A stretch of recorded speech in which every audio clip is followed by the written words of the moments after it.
வணக்கம். நீங்கள் இணைந்திருப்பது உதயன் டிஜிட்டல் வலையொலியின் பிரதான செய்திகளுடன். செய்தி தொகுப்பு உதயன் டிஜிட்டல் செய்தி பிரிவு. செய்திகளுடன் இணைந்திருக்கும் நான் லிஷா தரணீஸ்வரன்.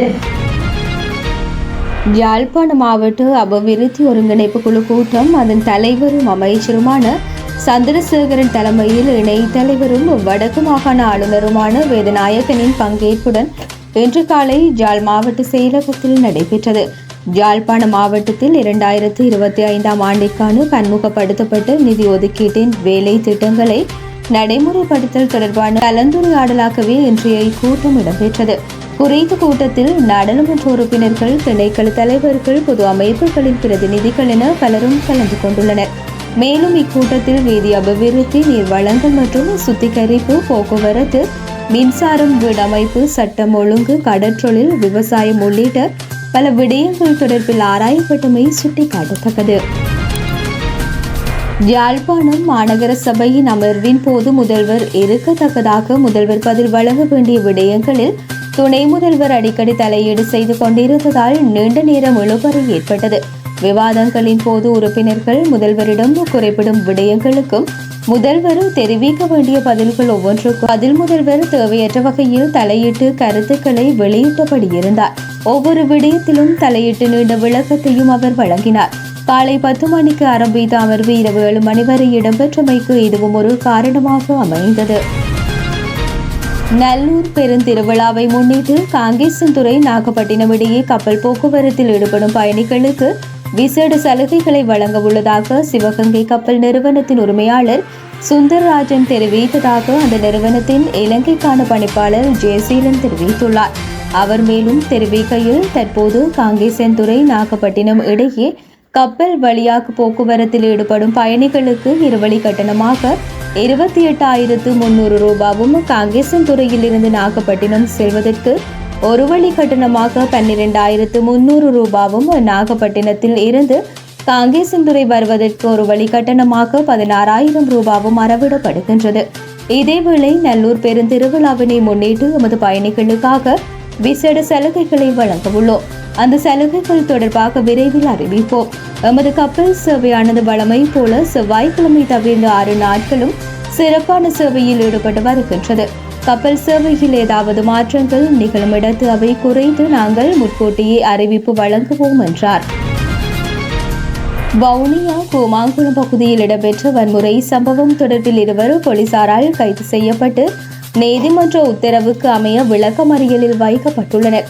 கடந்த வெள்ளிக்கிழமை இரவு வவுனியா கூமாங்குளம் பகுதியில் மோட்டார் சைக்கிளில் சென்ற நபர் ஒருவர் வீதியில் விழுந்து உயிரிழந்தார். அவருடைய இறப்புக்கு அந்த பகுதியில் பயணித்து போக்குவரத்து போலீசாரை மரணம் என தெரிவித்து ஒரு குழுவினர் வன்முறையில் ஈடுபட்டனர். அவர்கள் போலீசார் மீதும் தாக்குதல்களை நடாத்தியிருந்தனர். இதைத் தொடர்ந்து வன்முறையில் ஈடுபட்ட 2 வவுனியா மாவட்ட குற்றத்தடுப்பு போலீசாரால் கைது செய்யப்பட்டு நீதிமன்ற உத்தரவுக்கு அமைய விளக்கமறியலில் வைக்கப்பட்டுள்ளனர். அவர்களில் ஒருவர் வவுனியா தெற்கு தமிழ் பிரதேச சபை உறுப்பினர் என்றும் தெரிவிக்கப்பட்டுள்ளது. வன்முறையில் ஈடுபட்ட இனியவர்களை கைது செய்வதற்கும் போலீசார் நடவடிக்கைகளை மேற்கொண்டுள்ளனர். மேலும் மேற்படி நபர் மாரடைப்பு காரணமாகவே உயிரிழந்தார் என்று தகவல்கள் வெளியாகியிருந்தமை குறிப்பிடத்தக்கது.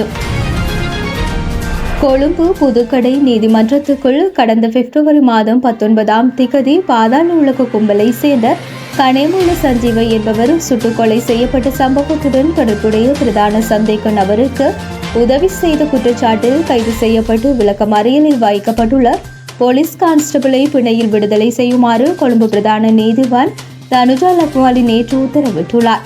அத்துருக்கிரிய போலீஸ் நிலையத்தில் கடமையாற்றிய ஹசித ரொசான் என்ற போலீஸ் கான்ஸ்டபிளே இவ்வாறு பிணையில் விடுதலை செய்யப்பட்டுள்ளார்.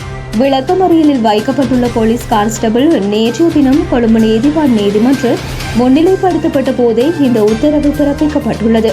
அதன்படி போலீஸ் கான்ஸ்டபிளை 50,000 ரூபாய் பெறுமதியான ரொக்க பிணை மற்றும் 25 லட்சம் ரூபாய் பெறுமதியான 2 சரீர பிணைகளில் விடுதலை செய்யுமாறும் வழக்கின் சாட்சிகள் அவரையும் அச்சுறுத்தக்கூடாது என்றும் நீதிவான் சந்தேக நபருக்கு எச்சரிக்கை விடுத்துள்ளார்.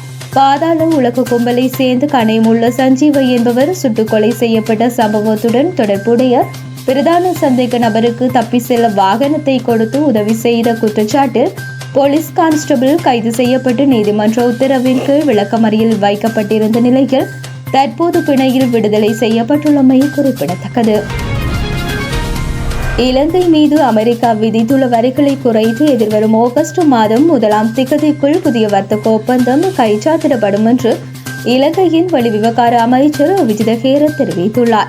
இது தொடர்பில் அவர் மேலும் தெரிவிக்கையில், இலங்கை மீது அமெரிக்கா விதித்துள்ள வரிகளை குறைப்பதற்கு நடவடிக்கைகள் எடுக்கப்பட்டுள்ளன. இது தொடர்பில் பேச்சு நடாத்துவதற்காக சிறப்பு குழு ஒன்று நாளை வாஷிங்டனுக்கு பயணம் மேற்கொள்ள உள்ளது. எமது முயற்சிகள் சாதகமாக முடிவடையும் என்ற நம்பிக்கை உள்ளது.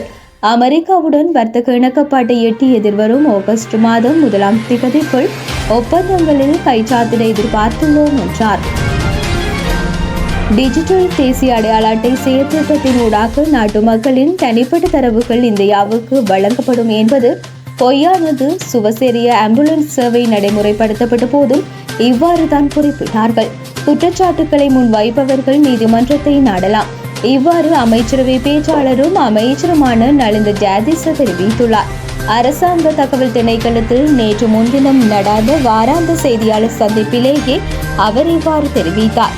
தொடர்ந்தும் தெரிவித்த அவர், நாடாளுமன்ற முன்னாள் உறுப்பினர் விமல் வீரவன்சவுக்கு தனது பெயர், பிறந்த திகதி உள்ளிட்ட விவரங்கள் எங்கேனும் செல்லும் என்ற பயம் உள்ளது.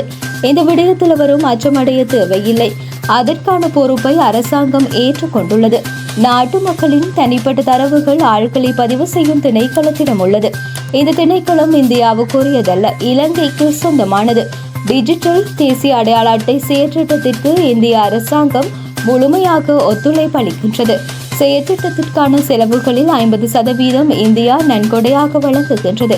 அதில் பங்கேற்கும் இந்திய நிறுவனம் விலை மனு கோரல் ஊடாகவே தெரிவு செய்யப்படும். இந்த செயற்திட்டத்திற்கான பொறுப்பை இலங்கை அரசாங்கம் ஏற்றுக்கொண்டுள்ளது. ஆகவே தனிப்பட்ட தரவு தொடர்பில் வரும் அச்சமடைய தேவையில்லை. விலை மனு கோரல் விவகாரத்தில் இந்தியா எவ்வித அழுத்தமும் பிரயோகிக்கவில்லை. இந்தியாவின் தொழில்நுட்ப சேவை இயலுமை தொடர்பில் அந்த நாட்டுடன் பேச்சில் ஈடுபட்டோம். இதன் பின்னரே இந்த செயற்திட்டத்தை மீள ஆரம்பித்துள்ளோம் என்றார். இத்துடன் உதயன் டிஜிட்டல் வலையொலியின் இரவு நேர பிரதான செய்திகள் நிறைவடைகின்றன. தொடர்ந்தும் நாளை காலை நேர பிரதான செய்திகளுடன் இணைந்திருங்கள். வணக்கம்.